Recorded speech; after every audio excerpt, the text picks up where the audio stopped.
Guys, it's Barrett from the Gimpy Camper. I'm coming at you today going to do a review on the Blackstone Griddle. I actually have two of these griddles. I have the 17-inch and the 28-inch. The 17-inch is the one that I keep in the camper. We had actually bought it, and after using it one weekend we decided we wanted one for the house that was bigger, so my wife ordered the 28-inch.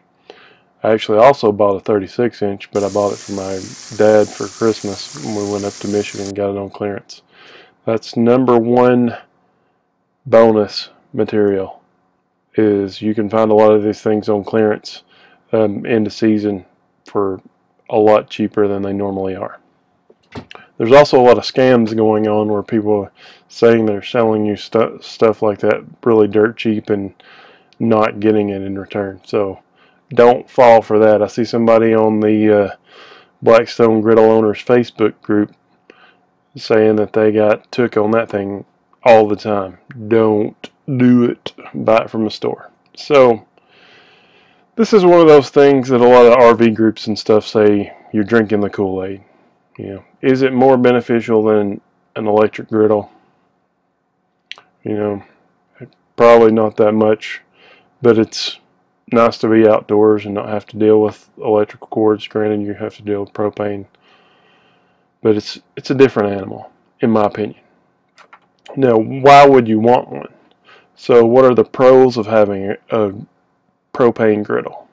So you have a very large cooking surface, a lot bigger than you can actually get on most of the compact grills, in my opinion. It's fun to cook with. So you get your two little spatulas and you're like, oh, I'm a hibachi chef. And you start... Yeah, you know what I'm talking about. You know. Also, you can make a lot of food, just like fried rice, an example, that you can't make on a grill. Now, and it's faster than traditionally cooking on a stove with a bunch of different pots and pans, in my opinion, especially in an RV setting. Now, there are cons to this. So the con's the expense. The second con is, you know, you have extra stuff that you have to lug around. With the 17 and the 22-inch, you have small propane bottles that uses the 1-pound bottles. I do have a fix for that we'll go over in a second.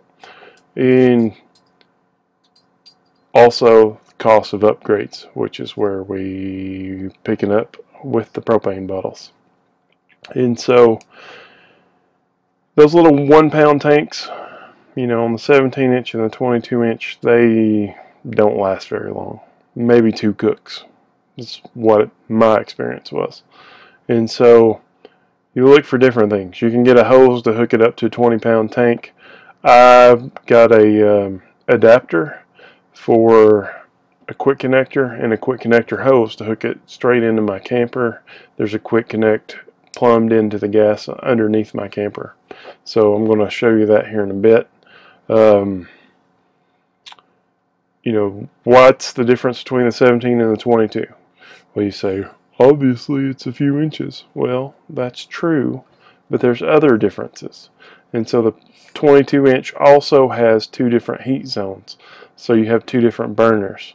So doesn't sound like that much of a difference in cooking area, but I think that a lot of people feel they're getting a better deal because they can turn it down on one side, which, you know, with the 28-inch that we have at home is really helpful. You know, you have things that cook at different temperatures.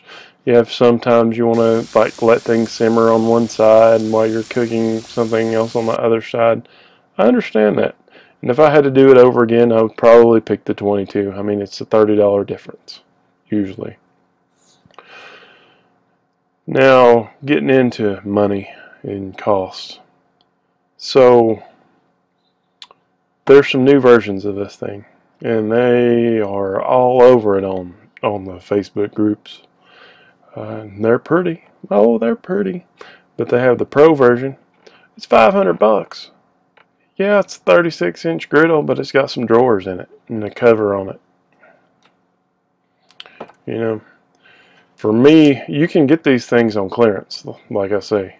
And so I would look for a regular one on clearance for a lot less money, like I'm talking a lot less money. They also have a range top that has a fryer, which is basically the same size as the 36 inch, but it's a 28 inch griddle, and it's got 2 side burners. But everybody thinks it looks all pretty because one of the side burners also has a basket that can hang over the top of it to use as a fryer. You know, I don't think it's worth it myself. I think that if you're going to fry something a lot, then you might need to get something that's dedicated for that. If you're shallow frying, you can just fry it on the griddle. You can take pots and pans and put them directly on the griddle, so you could put a pot of oil on the griddle. I'm sure it's not as efficient with it heating up through the griddle surface because you're spreading the heat out along more of the steel, but that's what it is. So I don't think it's worth it, personally. Now the 36 inch you can find pretty easily on clearance deals, just for the regular old 36 inch. Like I said, I got my parents one for Christmas when I went up to Michigan, and it wasn't that hard. I mean, I'm sure as it gets further out of season it's going to be harder and you'll have to wait until next year, but there are deals to be had. And that being said, like I say, I like it. I guess the main reason that I like it for when you do burgers and stuff like that is because, the grease doesn't drop down on the flame and flame everything up and all that mess. It's just all a mess. So it's cleaner.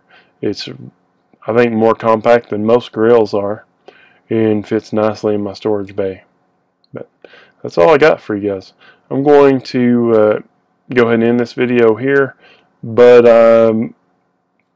took the liberty at making a video, kind of sped up just to show you like the cooking process.